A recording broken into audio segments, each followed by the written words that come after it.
The Prime Minister has circled April 13th on the calendar as the date for three federal by-elections, two in Toronto, one in Quebec. Voters in the Toronto riding of University Rosedale will choose their new MP. This after former Deputy Prime Minister Chrystia Freeland took on an advisory role with Ukraine. The second Toronto riding is Scarborough Southwest. That seat became vacant when former Cabinet Minister Bill Blair resigned his seat to become Canada's High Commissioner to the UK. And the third riding is Terrebonne, Quebec. It's a bit more complicated. The Supreme Court last month overturned the results from last year's federal election. The Liberals had won that seat by one vote, but a Bloc Québécois voter said her mail-in ballot was never counted.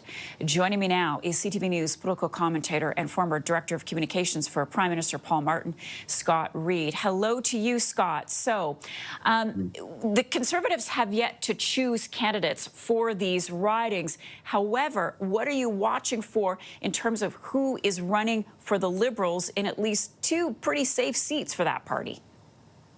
Well, they're both relatively well-known women, particularly in their own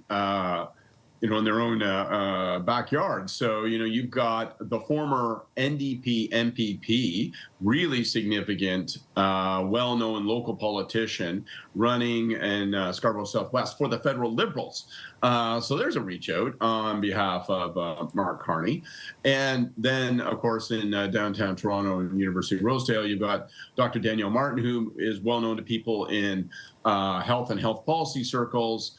Those are two prominent candidates. But let's be blunt, it isn't going to be about the candidates. As strong as those two women are, this is going to be about whether or not Mark Carney secures his technical, numerical majority. And I think that's going to be really interesting to watch, because when you throw in Terrebonne, which was like razor close, one vote literally, that's going to be the debate. So I think the opposition parties are going to try to turn this into a mini general election and say, deny the Prime Minister's majority.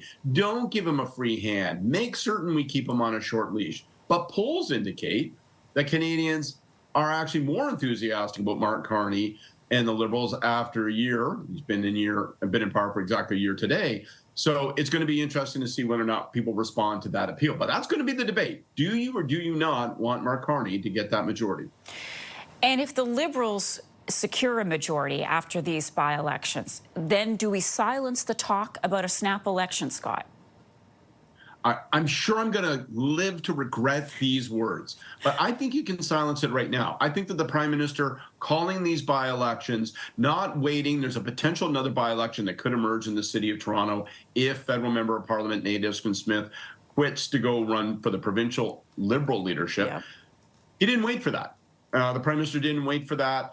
He could have waited for a longer period of time and then potentially rolled a general election in if he was looking for. I think this decision suggests that the Prime Minister has picked his course, and his course is he's not going to call a general election this spring, and maybe not even this year. So that's going to be the odds-on betting as soon as these by-elections are in full swing. So as Judy Trinh was reporting from the Bureau earlier this morning, Terrebonne is going to be the one we're all watching for on the night of the 13th. How do you see that campaign playing out, given what happened in the last election, that it was really one vote that was the decision maker?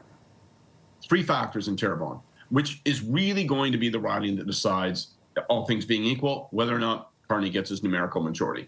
First thing is, you got a rematch against the two candidates that ran last time, the Bloc member and the Liberal member, the candidates. So last time it was decided by one vote. It's going to be a rematch, and they're both eager to slug it out for a second time. The second factor is going to be the fact that the polls have changed.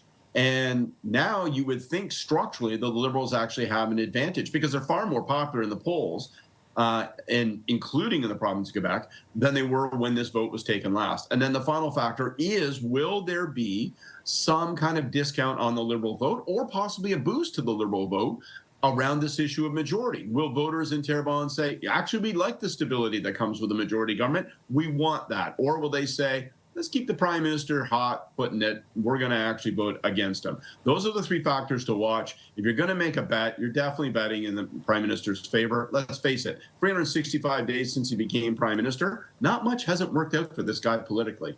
And same candidates running. Scott Reid, Thank you so much. Great to see you this morning. Great to see you. Thanks.